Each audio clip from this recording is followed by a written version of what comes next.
All right, welcome everyone. Thank you so much for joining us today in this exciting episode of the Leadership in Action webinar series. Today, we are really lucky to have Dr. Shantanu Agarwal join us as our guest speaker. Dr. Shantanu is the Chief Health Officer at Elevance Health, where he oversees the enterprise whole health strategy, including medical policy, clinical quality, and delegation oversight, as well as their industry-leading work to address health-related social needs and health equity. He's passionate about improving health outcomes and reducing disparities, and draws on his clinical and business expertise to push for a more equitable health space for the people Elevance Health serves. Accordingly, he also leads Elevance Health's community health strategy and the Elevance Health Foundation. Outside of Elevance Health, he serves on numerous boards and committees that deepens his commitment to advancing health. And a special point to mention here is Dr. Shantanu Agarwal is also a Brown alum. So that's how he's connected to us and why we were fortunate to have him today as one of our speakers. Thank you so much for being here, Shantanu. Really appreciate your time. Thanks very much for having me.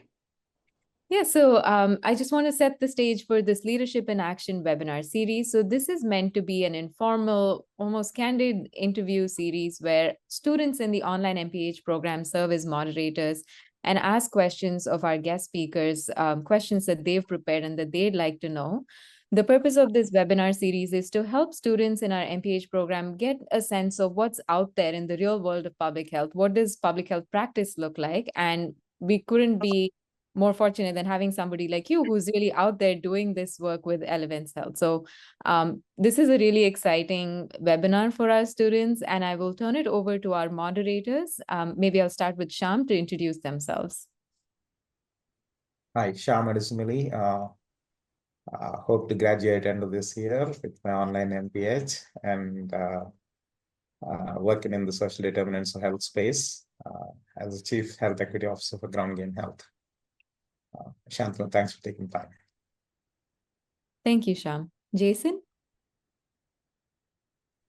Hello, I'm Jason Berkowitz. I've just completed my first year in the online MPH program. I come from the psychiatric outcome space, currently employed at McLean Hospital, moving over to our corporate entity later this month, Mass General Brigham, continuing my work in regulatory outcomes, and really, again, like others, trying to move towards that social determinants and equity in healthcare as my current focus in my studies.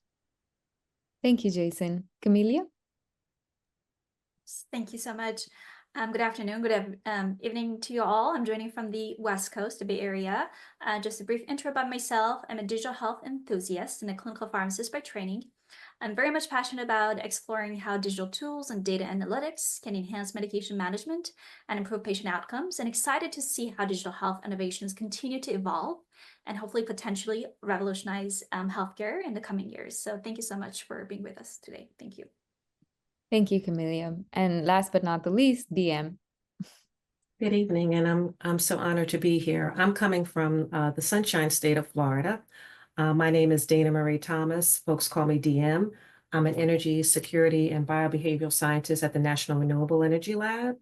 My work deals with integrating biobehavioral insights around the food, water, energy nexus.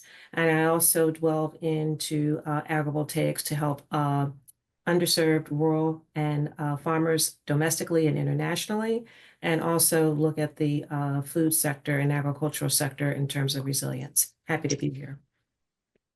Thank you, DM.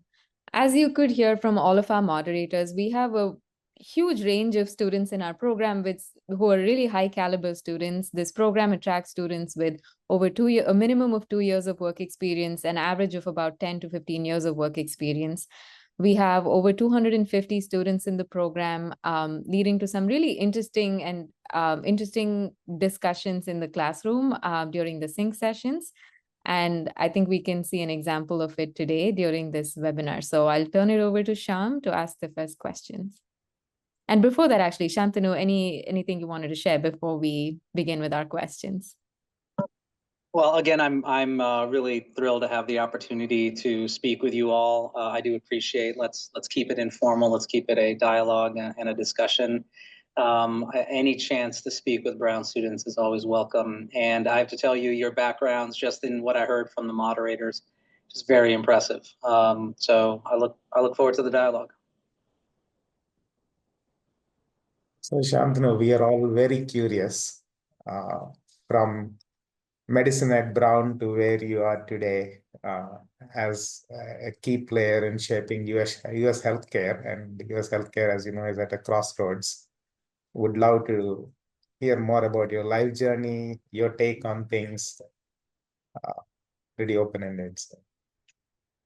Yeah, thanks, Shyam. And I'll say, for the benefit of the audience, Shyam and I get to work together in the work that he does as Chief Health Equity Officer for Ground Game Health. This is a company that we work pretty closely with to address the social needs of our members, and obviously we can go more into that. I'll just paint a really brief picture, and others can chime in or focus on whatever they want. So obviously my educational journey started at the most important place. I was an undergrad at Brown. I majored in chemistry and bioethics. And it was really through the lens, particularly of bioethics, that I got interested in health and social policy more broadly. So from Brown, I went into med school at Cornell.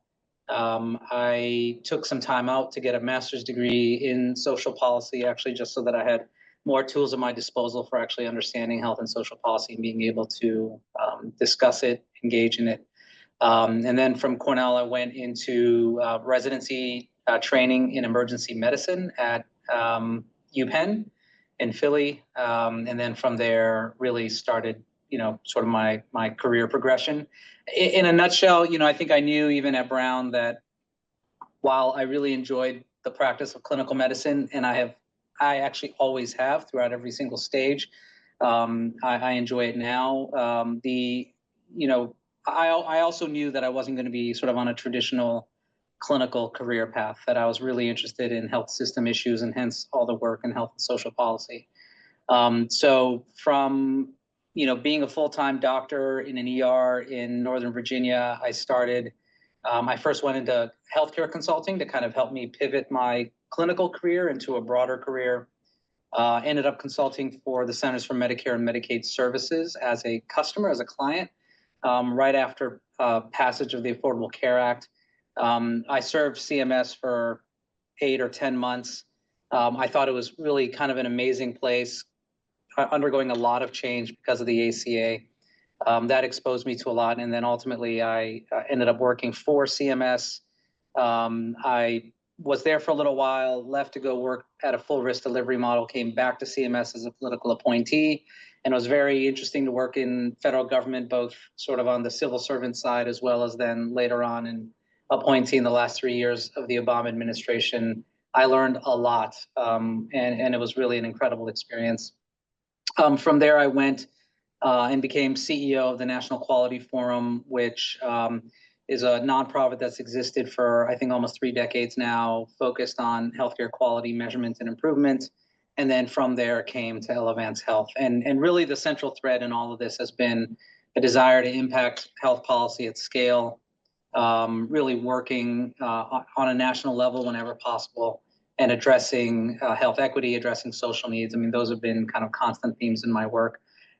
30 seconds for those who may not know Elevance Health. We are an insurance company.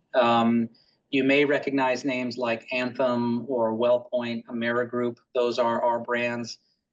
We insure over 45 million Americans across Medicare, Medicaid, employer-sponsored insurance, and the ACA marketplaces. So we have a very national footprint and really aim to take care of members in all walks of life. We talk all the time about being a lifetime trusted health partner, which is why we have so many insurance products that cover really the full span of life. Thank you. That was very enlightening. I'd like to know whether it was at Brown or even possibly before that time, were there any core experiences or mentors or specific courses you had that really put you on that trajectory towards global and social health rather than just more traditional medicine? Yeah, Jason, thanks for the question. So I'm probably the most core experience that I reference in some form or another every single day is I was born in India. My family immigrated first to Detroit, and then I largely grew up in Ohio. When I was young, we immigrated. And that experience as an immigrant, sort of seeing how American healthcare really drew, my father as a physician practicing in India to America, right? Like, yeah, I could see in my life the impact of our physician workforce shortage, the impact of immigration policy, and ultimately, of course, just coming here as an immigrant, seeing and our family kind of, taking root in America and going through some really challenging times and getting to some much better times. Like that is definitely altered my view of what I think public health policy, healthcare are. I saw my dad practice medicine for decades. He's one of these doctors that loves medicine. He would be practicing today if my mom let him, but she decided it was sort of time to retire and live sort of a retired life, especially actually during COVID. And but he never. I cannot recall him complaining about medicine and being a doctor, and that ethos is definitely rubbed off on me as well. I mean, just the opportunity, the frankly honor to be somebody's physician has always weighed on my mind. So yeah, I mean, it's from where I practiced, I got to train in Philadelphia in a pretty underserved community. There's no way I believe you can practice emergency medicine without seeing health inequity every single day of your practice, like every single day, almost every single patient. And so if anything, being an ER doc reinforced my view that I needed to do something more systemic in order to really help the patients that I was seeing.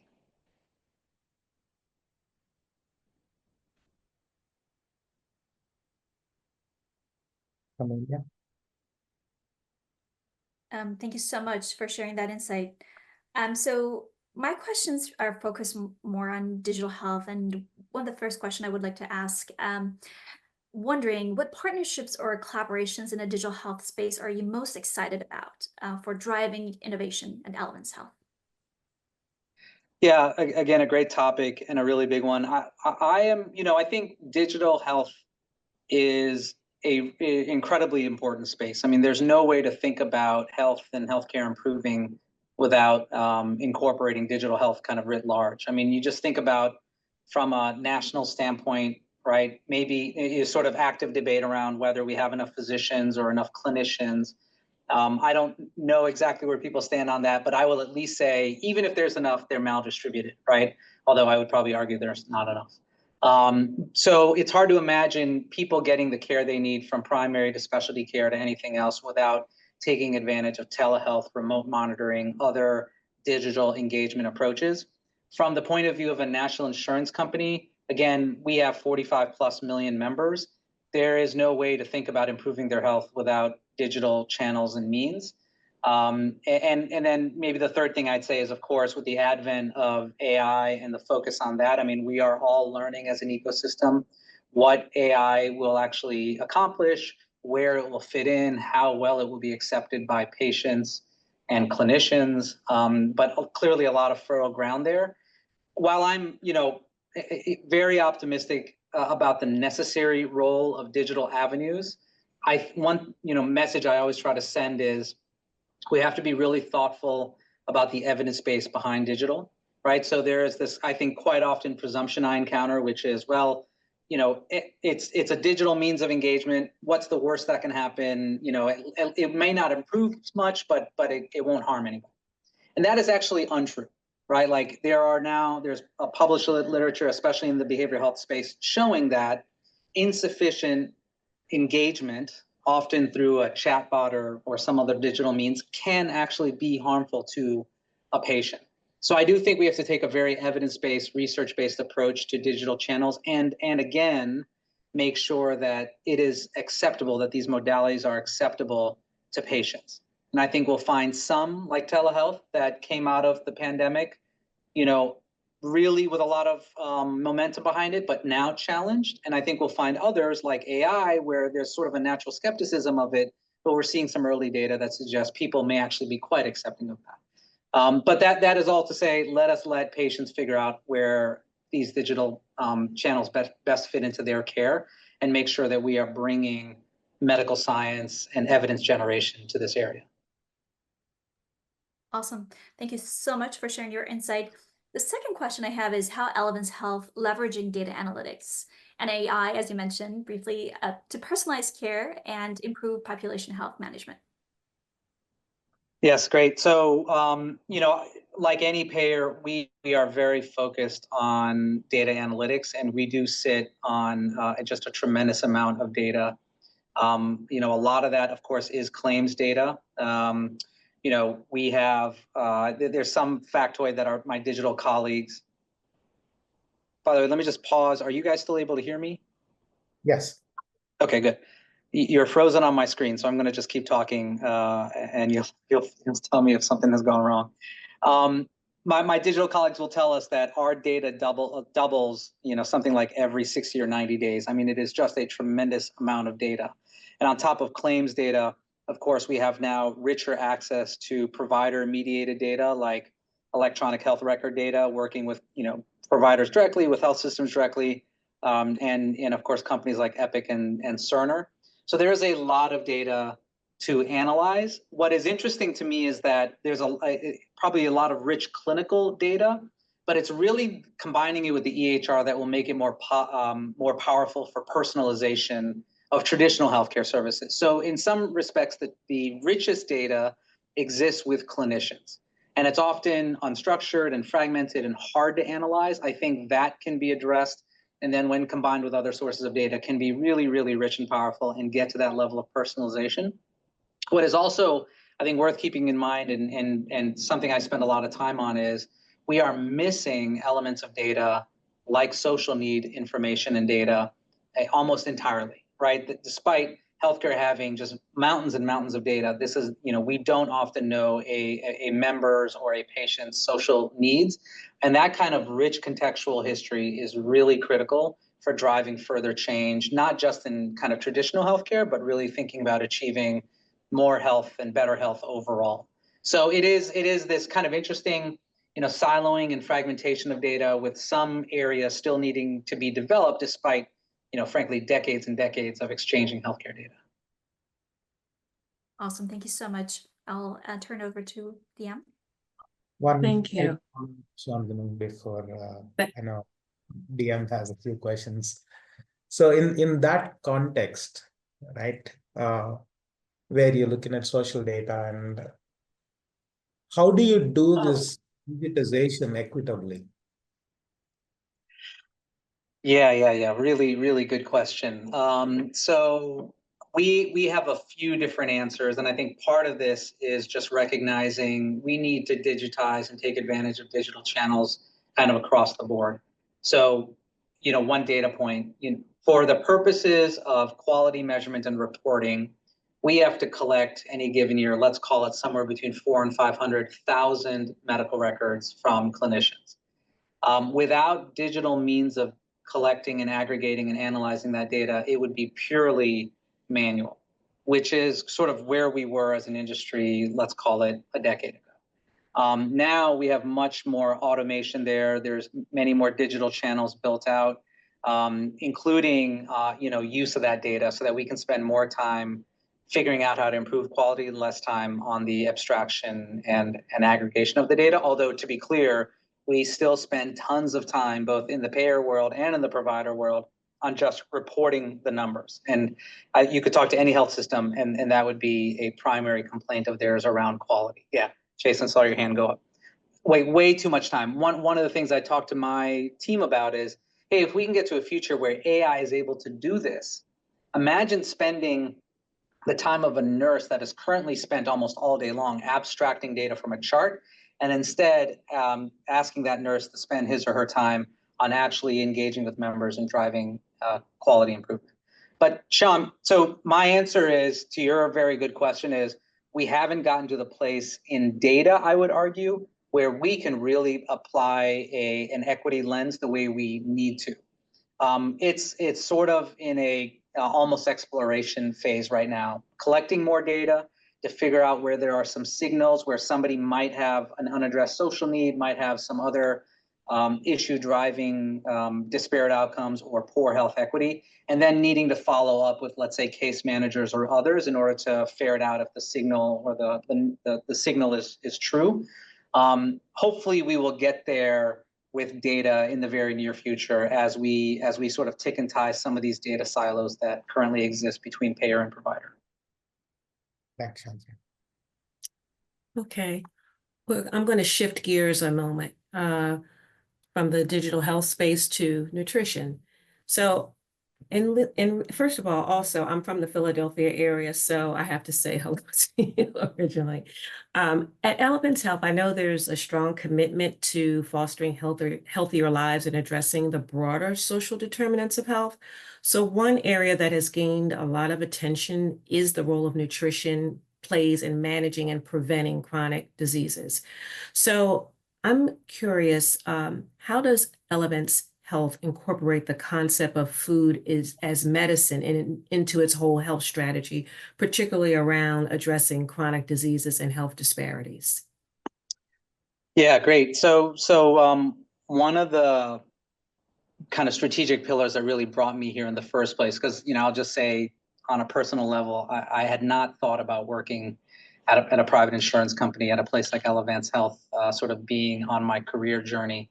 The reason it became sort of part of the journey is because of our focus on whole health. So whole health is a central pillar in our strategy, and I believe it differentiates us in this industry. Whole health is our answer, internally and externally, to improving healthcare value and affordability. And the sort of the premise of whole health, like you could hear from the VA or other players, is that if you address the whole health needs of a person, their physical health needs, their behavioral health needs, and their social health needs, you will actually get to better health outcomes at lower cost, higher value to sort of all of the payers in the ecosystem. So that is sort of the predicate for the work that we do.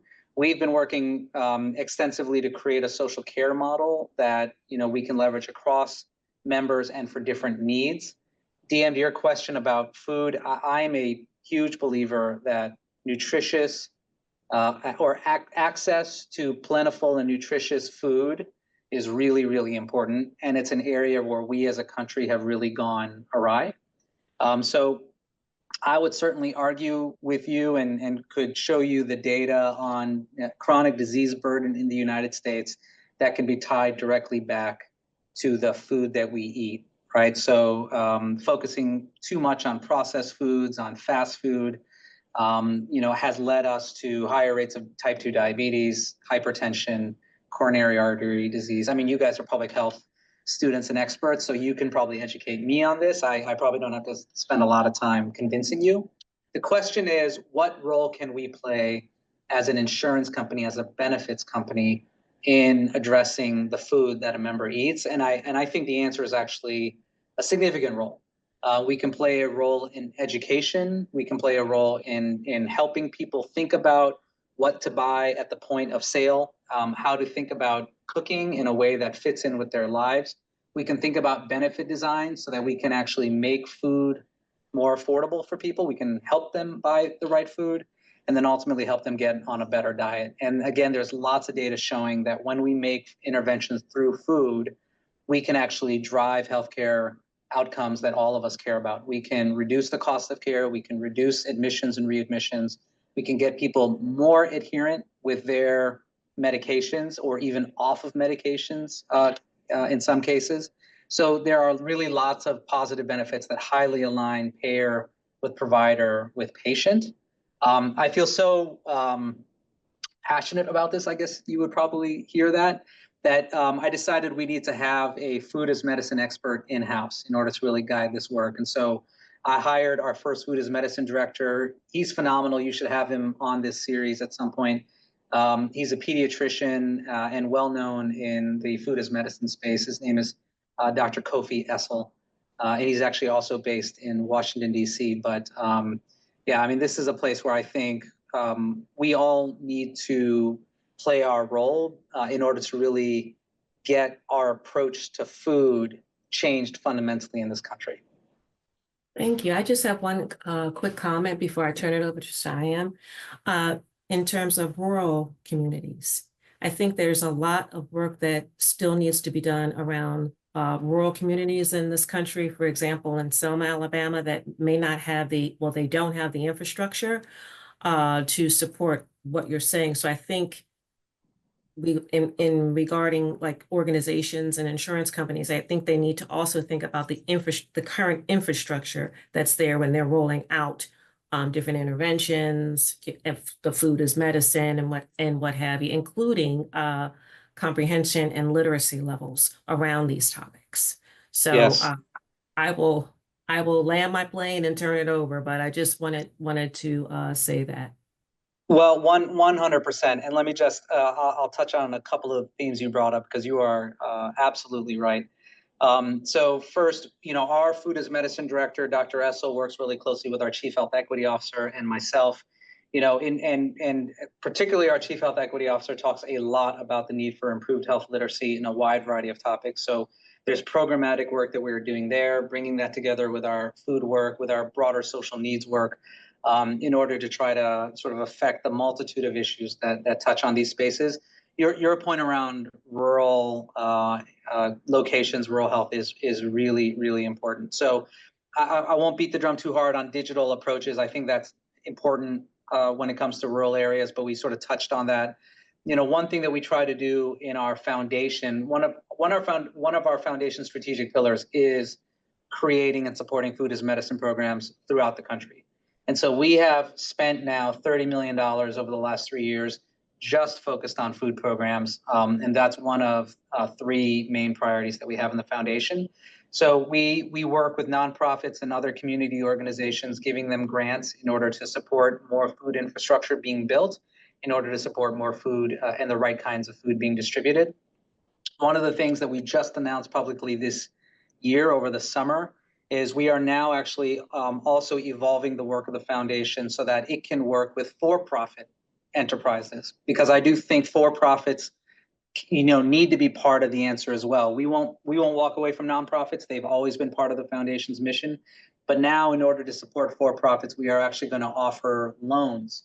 And again, one of our approaches is going to be supporting new food infrastructure like grocery stores, where ultimately we want those businesses, and they are businesses, to be successful and to be self-sustaining, but we're going to help them get off the ground with loans that otherwise might not be available in communities, particularly in rural communities, because there just aren't enough lenders there. So again, a lot of things that we can touch on, but we are trying to affect the food infrastructure space as well. Thank you. Let me just follow up on that. By the way, DM, I have deep roots in rural Alabama, so I can relate. Yes. It's a different place. Mhm. Shantanu, would you wanted to get your perspective on one of the major grants in the food space by the Elevance Health Foundations, of course, with Feeding America, and that's been going on for a while. Would love to get your take on the impact it has created, the lives it has changed, if you will.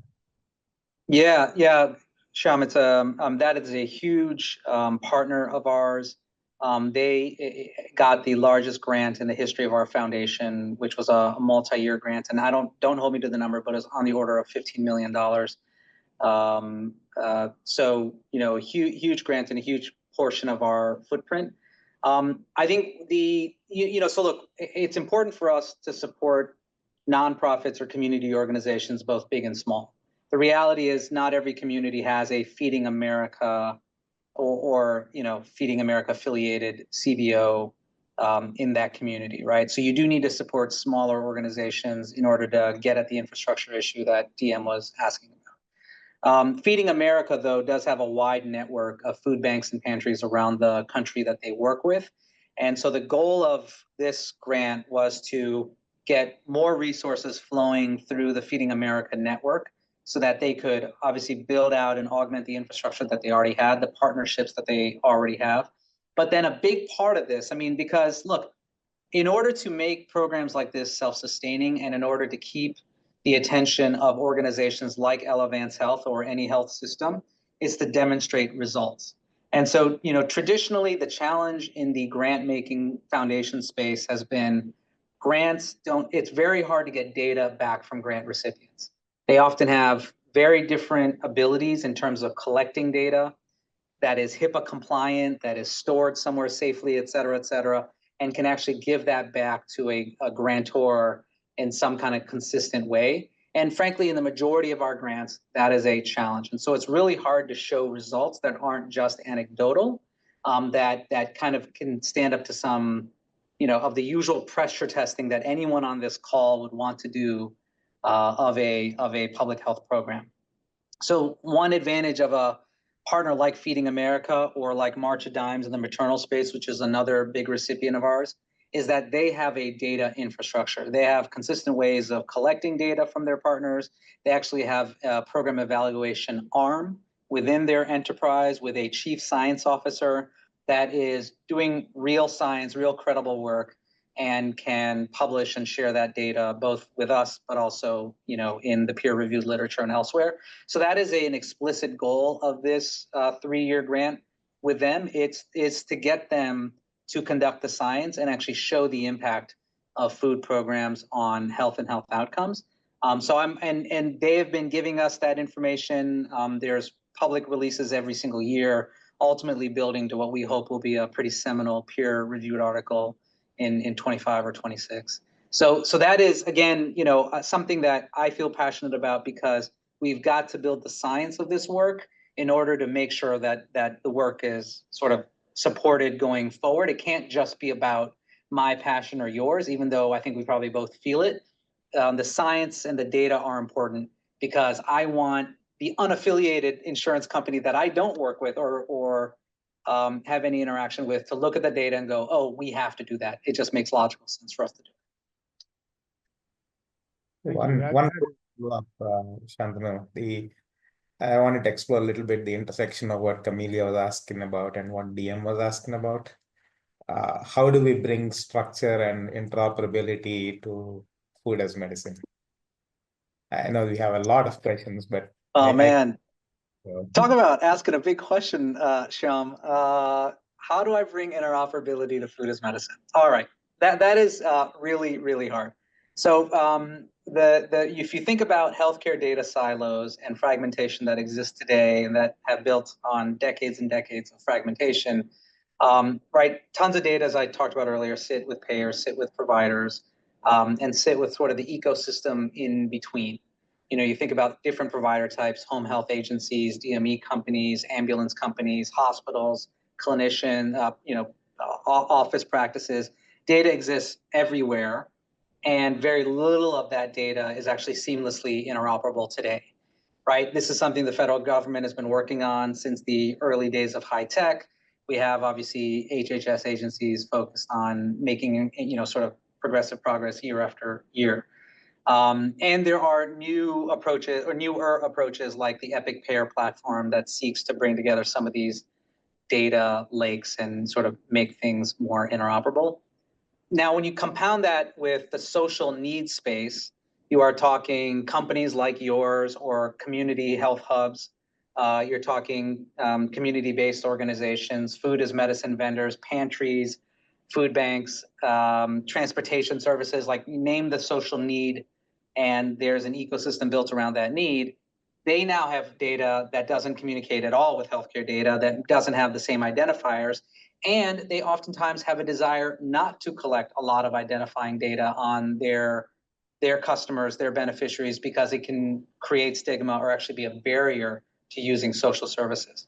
So thinking about how to interoperate with those entities, as I think there's lots of early work happening there. We're engaged with that work, but this is going to be a multi-year journey to get to a place and a model that works with social care providers, that works with their core values, and still allows us as a healthcare entity or a health system or name your other healthcare entity to get enough information to understand the social needs of our members, and again, to kind of hit on the note, to understand the impact of addressing social needs for our members and for ourselves. So that's a long journey that I think we're just taking the first steps on. Thank you. Thanks. That's very interesting. Great insights on the topic of food as medicine. But to switch gears a bit, there's been a lot of debate lately about the fact that there's been increasing consolidation of healthcare and the verticalization of health services into these very large integrated entities. I'd like to know from your perspective, from what you've seen, how has that been impacting patient experience as well as overall community health? Yeah, really, really interesting. So I'll tell you first from a personal level. You know, I mentioned I'm an emergency medicine physician.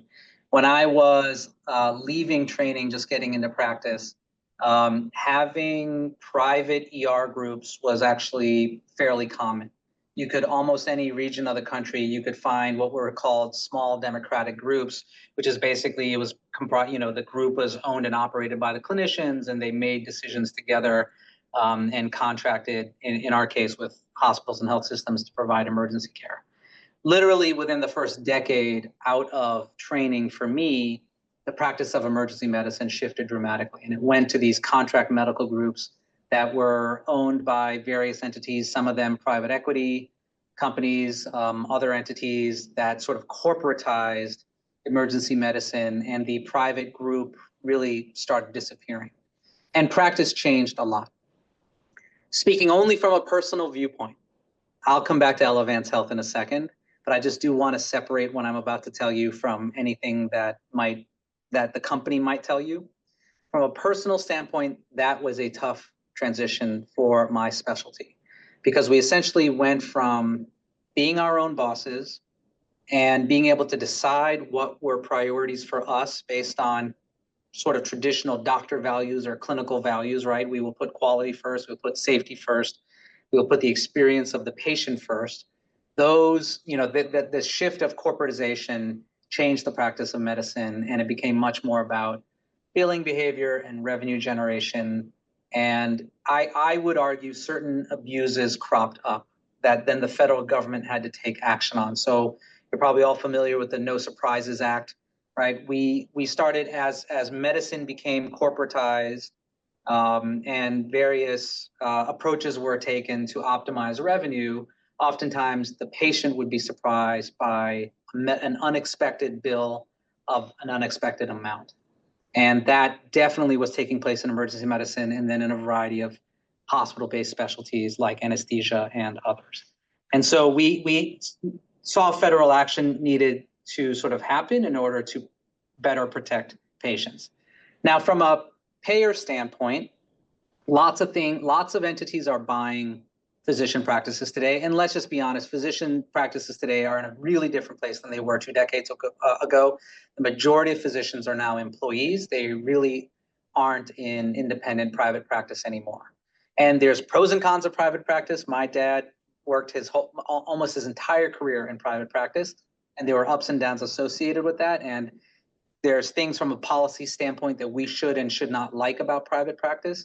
But at this point, most doctors are employed. They are employed by hospitals and health systems, or payers, or PE companies, or very large medical groups that have essentially corporatized on their own. And I think we have to ask ourselves, as people who care about health policy and health outcomes, what is this doing, not just to the practice of medicine, but to the health outcomes themselves?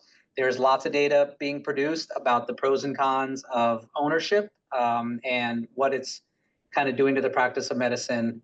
I think there's there's a whole discussion debate we can have around that, and whether or not we should be permitting hospital or practices to continue to be bought. I have a personal viewpoint on it as a physician. I probably have a professional viewpoint on it as a payer executive. But one thing I will say is, we as a company, and you can take this as a commercial if you'd like, but we as a company have tried to stay very dedicated to not buying practices. because there are just core business challenges around that we'd frankly rather not take on. Rather, we would get into value-based arrangements with providers and allow them to practice medicine, and allow us to be a payer. So we are more traditional in that regard than a lot of our peers. Shantanu, follow-up question on that, and this is a bit of a curveball. So we just saw the announcement from Governor Hochul in New York, $500 million being dedicated to SCNs, the social care networks. What is the risk of corporatization in social? Yeah, great. Huge question. And I agree that there is risk. So look, today, our social safety net largely is a mix, from my standpoint, of public benefits, like food assistance programs and disability insurance programs, et cetera, that are basically funded by the state and federal governments, and then a large nonprofit network that is largely supported by grants that might come from private foundations, but again, might also come from the government. And this social safety net, we talk about it as a safety net, has been there for decades, for over a century. We can probably, relate much of it back to FDR and the Great Depression. It has played a critically important role. The holes in the safety net can be quite large. People fall through it all the time. So it is a highly imperfect system. But now, as we've been talking about social drivers of health or determinants of health, the multi-trillion-dollar economy of healthcare is descending upon this social safety net, this porous, barely constructed and barely kind of holding together social safety net. And there's lots of good reasons to do that. I'm very focused on wanting to bring healthcare resources into this space, but I do think we have to be very, very careful because, for example, I say to my colleagues all the time, we are a Fortune 20 company, one of the largest companies in the world, with a lot of regulatory and administrative requirements that we must adhere to, right? That comes from a very long history of sort of how we got there in terms of regulation in healthcare. If we bring that history and size to any community CBOs, be it Feeding America or the smallest nonprofit, we could accidentally crush them. And so we have to do it in a way that is understanding of where they are today, what their values are. And yes, we want to partner and work better and exchange data and help them take care of our members, but we have to do it in a way that acknowledges where they are today. And then at the same time, create probably a robust set of intermediaries that can translate between this social safety net and traditional healthcare. Thank you, Shantanu. We're going to just skip in the interest of time, we're just going to skip a question now, and I'll turn to DM for her next question. Sure. This is fascinating. So, Doc, I work in the energy sector. And so as we've seen with like public health challenges, the intersection of health equity and community resilience is becoming increasingly important. So we know ensuring like all populations, particularly those in rural and underserved areas, have the tools to withstand and recover from disruptive events. I'm curious, what are your thoughts about the integration of health equity and community resilience strategies into your strategy? Yes, we are actively engaged in better integrating our climate work and our disaster relief work with our health equity and social needs work. So I work really closely. We have a chief sustainability officer in our enterprise. We have been marching down the path of what we can do from a climate and sustainability standpoint that makes us sort of a responsible corporate entity. I will tell you this, and if you look at our national peers, we are the only carbon neutral company in our industry. And that is the result of incremental action year on year to try to get there, because it has been a priority for a while. And very little of that is buying carbon offsets. So it is fundamentally about investing in alternative energy sources and changing the way we do business and making sure that our building footprint, for example, is carbon neutral, or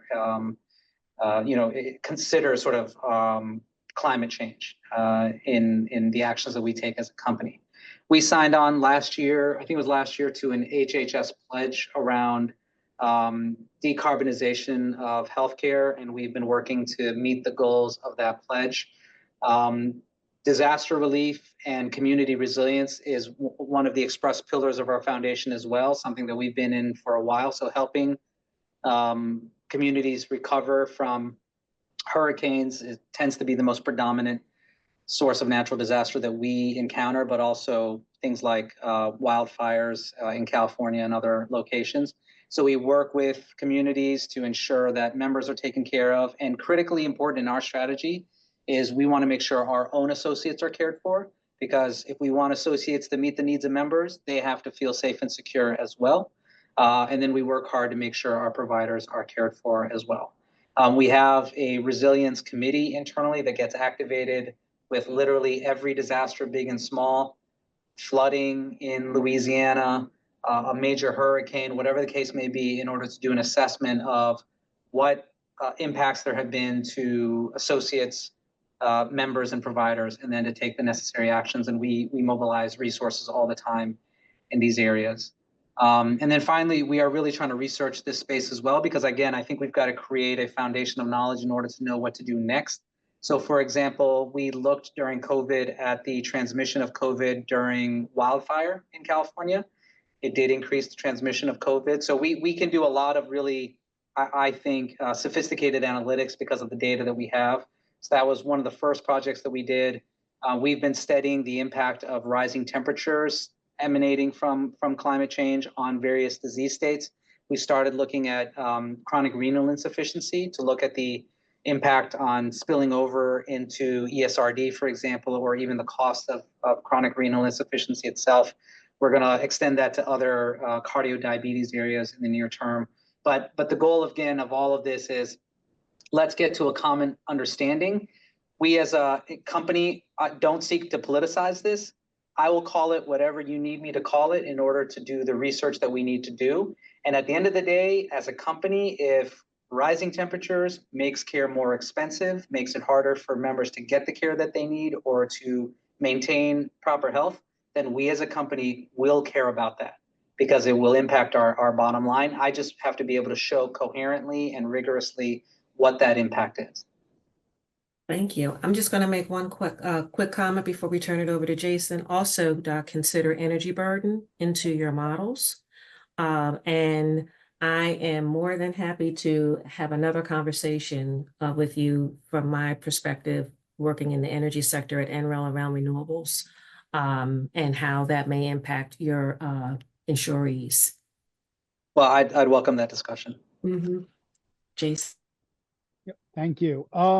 So this is a topic that I know you started to touch on in some of your previous answers, but let's dive a little deeper into the increasing policy and regulatory focus on the social drivers of health or determinants of health.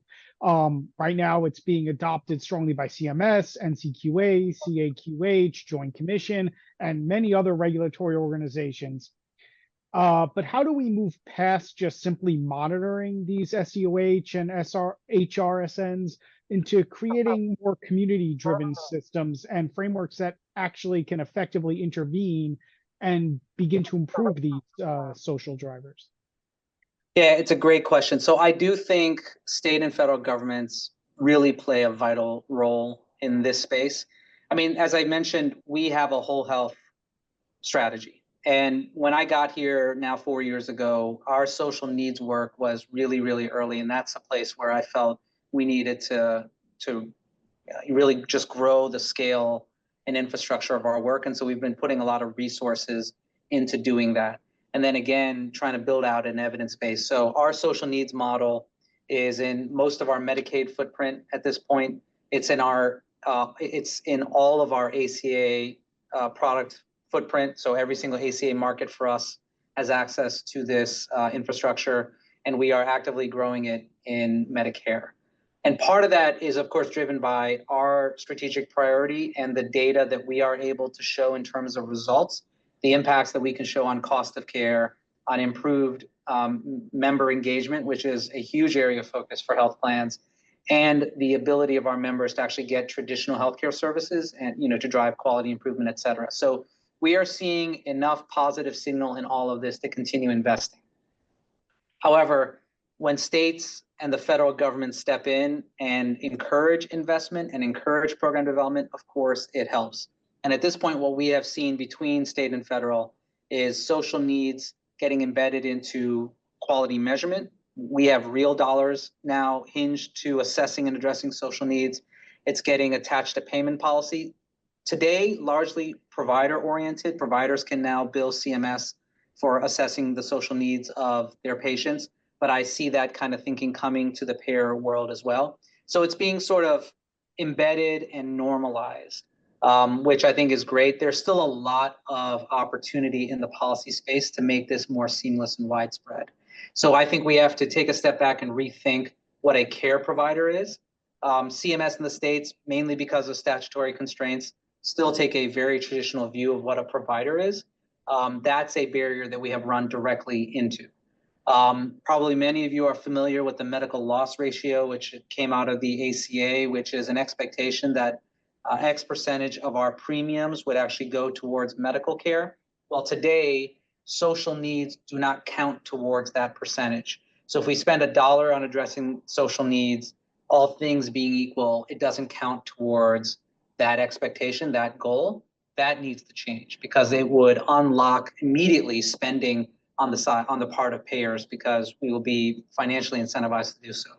A third area is it really does not count towards risk adjustment in most programs today. So again, how the government pays payers to take care of members is not inclusive of social risk. It's not embedded in quality measures writ large. So there's lots of places where policy can further, you know, sort of the goals that we all want to see. But I will say this is not a knock on policy or policymakers. They are definitely taking the right steps. It will just be a few more years, I think, and then we will see this really rich level of kind of social needs care taking place in this country. And I didn't even mention kind of supplemental benefits, but that's clearly a place where policymakers can double down today. Thank you so much, Shantanu. We do have one question from one of our other students who's in the audience. Naveed, you can ask now. Thank you very much. Thank you so much for your time. Food as medicine and social determinants of health is the reason I am shifting my career and I am in public health. I believe that food should not be a privilege. We are what we eat, and a lot of the diseases that we have, the cost, the burden that is being inflicted on our healthcare system, it is because of the food, and it's the food, the air, but my focus is really the food, and I just don't know how I can insert myself. I have 17 years of experience in entrepreneurship. I have background in leadership and management, but I almost get rejected from every application, everywhere they're applied to, because I do not have direct public health background and experience. And I was wondering, what is your advice and how I can really position myself to be involved? I am on the board of Community Servings, which is working with the Food as Medicine Coalition in Massachusetts. But there isn't anything. Nithya knows, like Brenda knows, I apply to everything. I have been trying since the day I started. I'm not afraid of rejection. I work hard. I apply myself, but like often if someone doesn't give you a chance, which I'm grateful that Brown did give me a chance, even though that I did not fit the criteria. But I just think in the work space these days, that's a major challenge. Yeah, I hope this advice helps. First, I do think your public health degree, especially from Brown, will help, and hopefully that'll open doors that will sort of get you moving in the pathway that you want to be. I would say look at two spaces.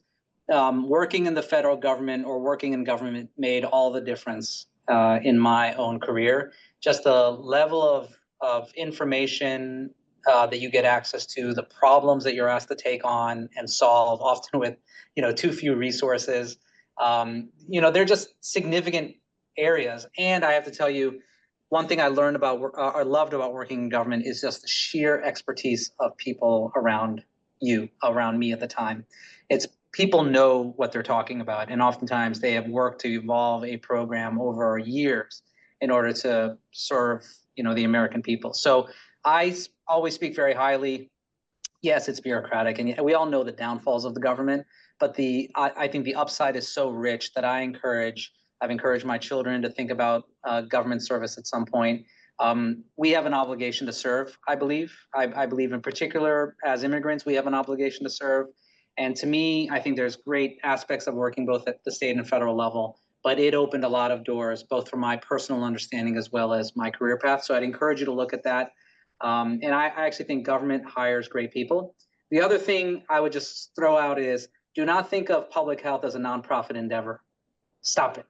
Public health is a for-profit endeavor. It needs to be. I am at a big for-profit company doing the work that we have just talked about because it needs to also be done by companies like Elevance Health. And happily, I did not invent public health at Elevance Health. It has been focused as a Blues plan in spaces like this for its entire 80-plus year history. You can definitely find companies out there that match your values. Do not, sort of automatically exclude the private sector, even big publicly traded companies, from your thinking, because they will certainly respect years and years of management experience.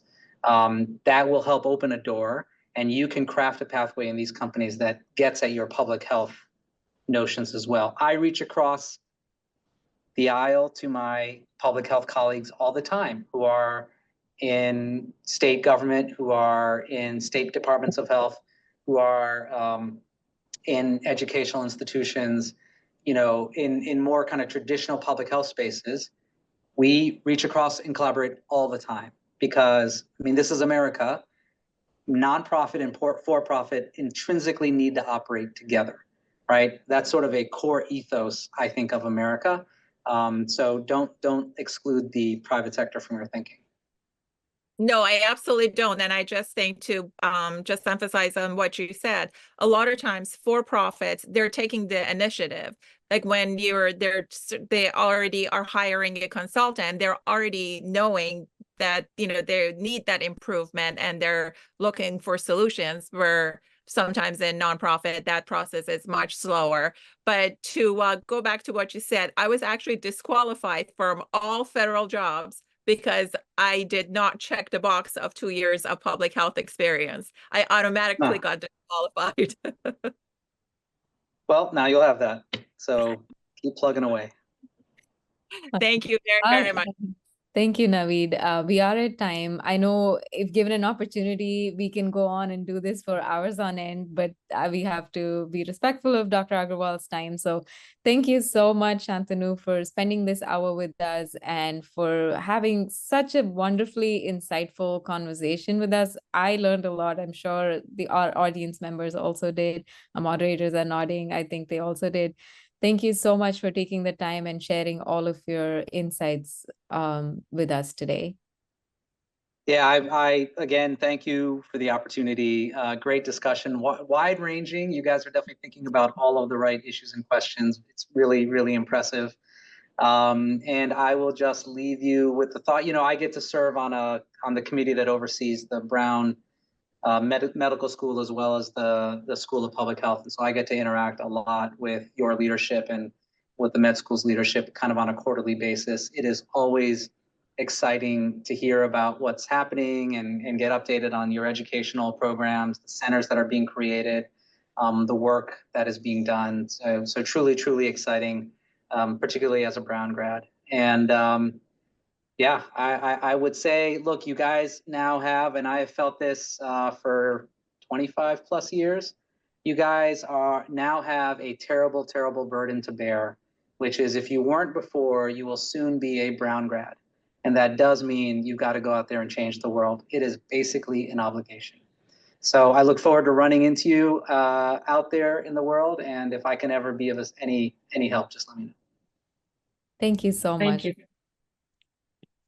Thank you.